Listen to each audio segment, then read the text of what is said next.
Cory Turner with the Cory Turner Show, and this video is going to break down The Greatest Showman, from concept to budget, to behind the scenes stories, to theatrical performances, global reviews, the nominations, the awards, the love, the hate, and everything in between. Now, there'll most likely be spoilers involved. Well, let's just say there are going to be spoilers, so proceed with caution. Be sure and post your thoughts and comments below, and let's start an open dialogue. All right, here we go. The Greatest Showman premiered in the United States on December 20th, 2017, with a very concentrated and orchestrated social media campaign. Hey, see what I did there? Orchestrated? Because it's a musical? No? Tough audience.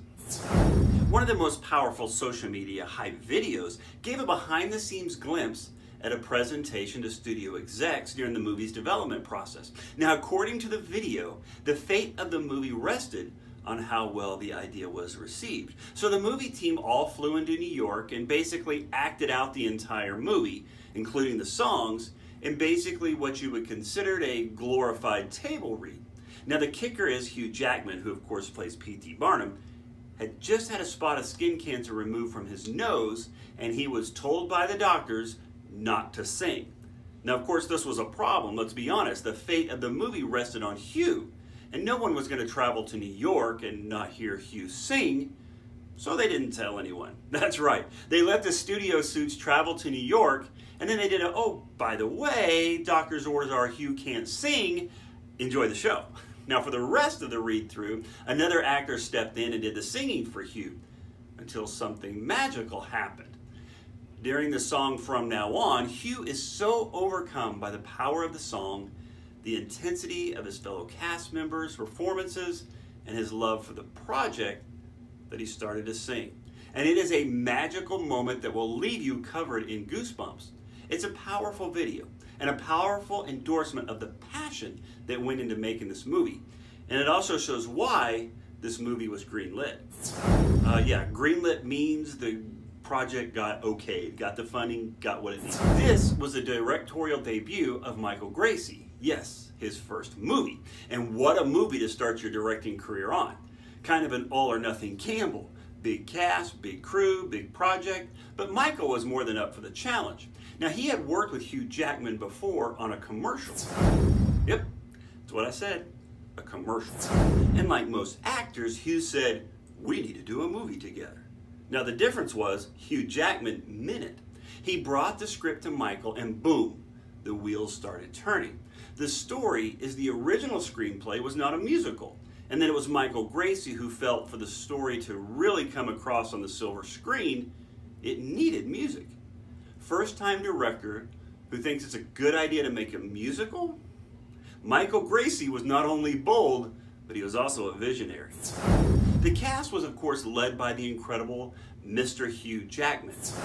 Yep, Wolverine himself, who was dead set on playing P.T. Barnum, because he believed the man was the true inspiration and creator of what we call show business.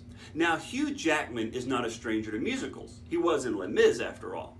He was also no stranger to acting in stage musicals, but The Greatest Showman would be his first original musical. And since Hugh likes the idea of doing something original, it was a natural fit.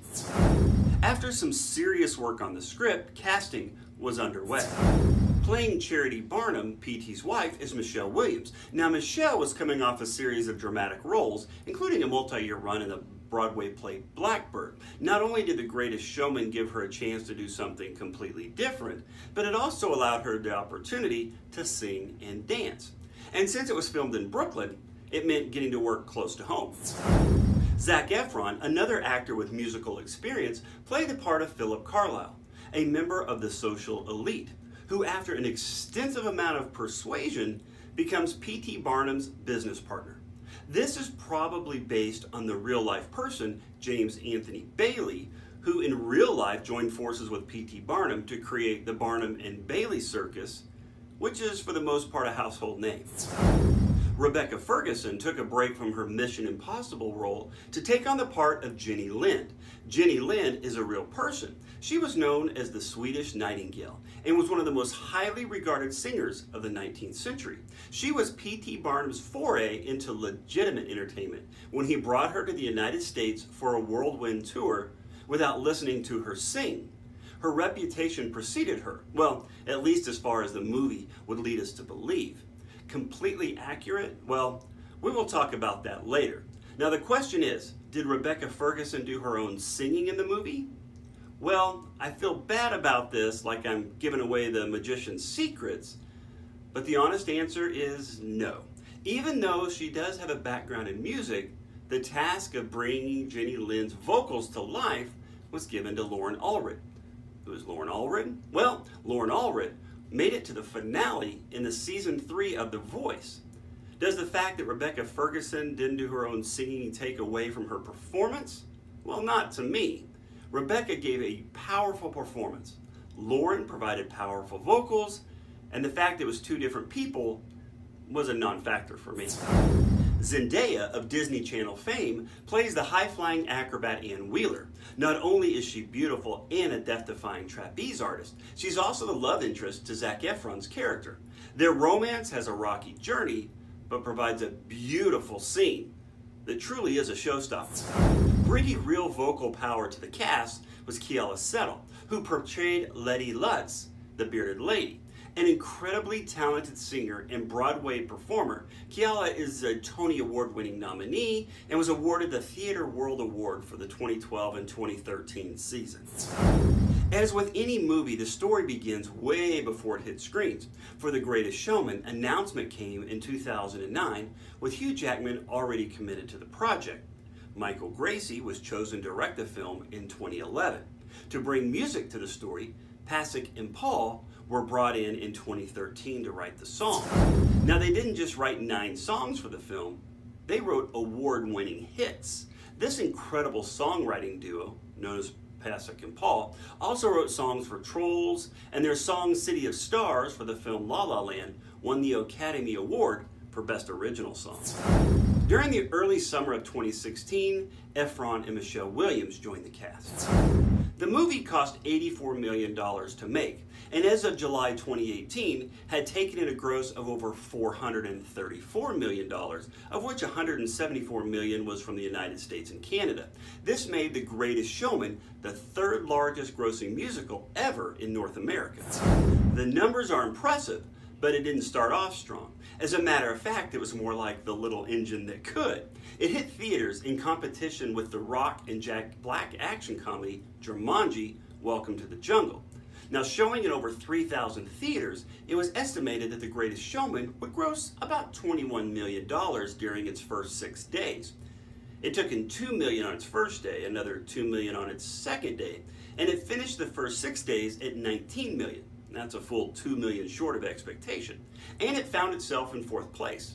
Now in weekend number 2, it brought in $15.5 million, and it still held the 4th place spot. That gave it a weekend over weekend increase of 76%, which has marked the largest increase ever for a film playing in over 3,000 theaters. Box office takes decreased each week after, but it is the 13th highest grossing film to never top the American box office. So what did people think of The Greatest Showman? Well, Rotten Tomatoes had an overall rating of 6 out of 10. Audience polled by Cinema Score gave the film an average rating of A, and it earned a 70% definitely recommended score from ComScore. Critics may have a varying opinion on the story and the plot, but overwhelmingly they are all impressed with the incredible songs, the score, and visuals the movie had to offer. The movie won a number of awards, and most notably the song This Is Me was nominated for an Academy Award for Best Original Song, and it actually won a Golden Globe. Hugh Jackman was nominated for a Golden Globe for Best Actor, and the film itself was nominated for a Golden Globe for Best Motion Picture. As for historical accuracy, the opinions vary. The term dramatic license was used to full effect, as liberties were taken when crafting the story. The more popular areas of P.T. Barnum's life were dramatically enhanced, while other blemishes like racism were excluded from the storyline. The Greatest Showman brought an incredible musical extravaganza to the 2017 holiday movie season, and it gained a cult-like following and took in box office numbers that far exceeded expectations. There were petitions wanting to bring the story and the amazing songs to Broadway in the form of a musical. The soundtrack topped the charts in the United States, Australia, the United Kingdom, and Japan. The album was #1 on iTunes in over 77 countries and became the longest-running soundtrack at #1 in 50 years. It is a combination of cast, director, storyline, and award-winning music that made for box office gold. So, what did you think of The Greatest Showman? Please leave a comment and let's talk about it. And let's remember to like, comment, and share. And let's keep talking about movies.